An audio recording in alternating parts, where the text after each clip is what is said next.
to a bream. It's not a big one, but I'll tell you what, let me get the net. It's a bream. That's the important thing. Hopefully I won't have the dreaded hook pull. I've had a couple of those this morning already. They could possibly have been this particular species because they do have small mouths compared to perch, and I'm fishing with prawn, not perch, a prawn.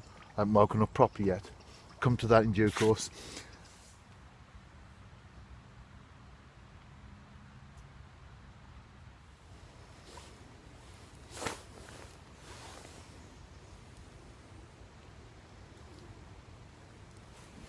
It's got more life on the bank than it had in the water.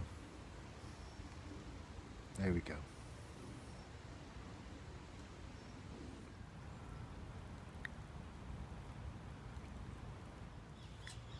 Can you hear the squawks? Got some ring-necked parakeets just flew over and landed in trees on the far side of the pool. I got home last night very late. Oh, just had a dip on the float, and I went to bed well after 1 a.m, about 1:20, 1:30 a.m. So I wasn't necessarily intending to go fishing this morning. I didn't set an alarm or anything like that. Don't need to really, as it is. Yeah, that's developing as it is at the moment, because I'd been at a working football game, so I thought I'll have a lie in and then go in the afternoon. But as it happened, my body woke me up, said, take me fishing. So that's why I've had this unplanned session this morning. Definitely got I think that was a roach.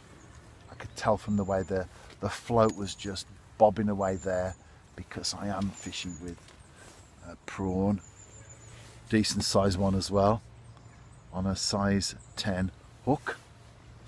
And of course a small roach, even a larger roach, wouldn't be able to take a prawn of that size in one go. So what I've found is when there are lots of roach in the swim, they tend to get nibbled. They erode the prawn. It starts off that big and it ends up like that, because they take little sections of it at a time. Anyway, I don't know about the pike this morning. They are an issue when I fish this particular pool, but I always seem to stay one step ahead of them in the context of getting at least one fish on the bank. And today so far, that one fish was a lovely surprise, a bream. Do you know what? I think 2 hours into the session that I've actually woken up fully. I do live a very different life, I think, is a way of describing it, in terms of schedule and hours that I go to bed, wake up. Can you hear the squawks? Ring-necked parakeets.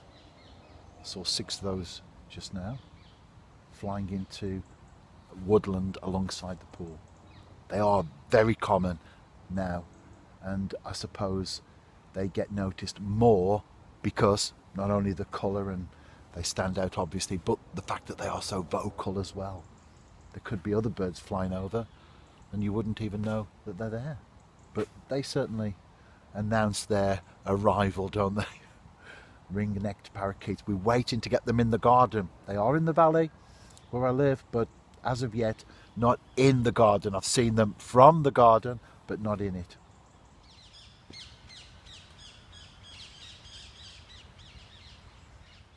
This is what I meant about the prawn and the small roach. You can see how that one's been whittled away. As anglers, we are very interested in the weather, aren't we? Because it doesn't necessarily stop us from going, but it might determine where we go. So I'm one of those people that does look at the weather forecast on a regular basis. I woke up this morning, obviously you've just seen the session there, and I checked the forecast. I always look at my home area first, and our Google location comes up as Himley, so that's the one that gives me the weather for the local area. And I was very, very surprised to see that we've got hurricane winds going on. In fact, I had to write this one down there, 5,599 miles per hour. Well, I did have a look out the window and it was nowhere near that, maybe about 5 miles maximum. But of course, I realised that was a mistake. I often check the area that I'm going fishing to, the wider area, the general area as well, of course, not just on the morning that I go, but in advance. Things do change. So I had a little look there and, well, it wasn't too bad actually compared to where I live. It was just 5,351 miles per hour.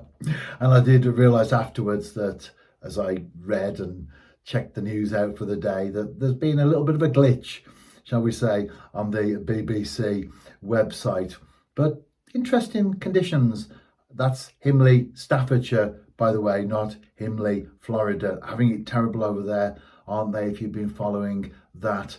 So Mother Nature, as we call the weather sometimes, we're so blessed here in the UK, because although people do complain about the conditions, you get some folks, they're moaning because it's too hot.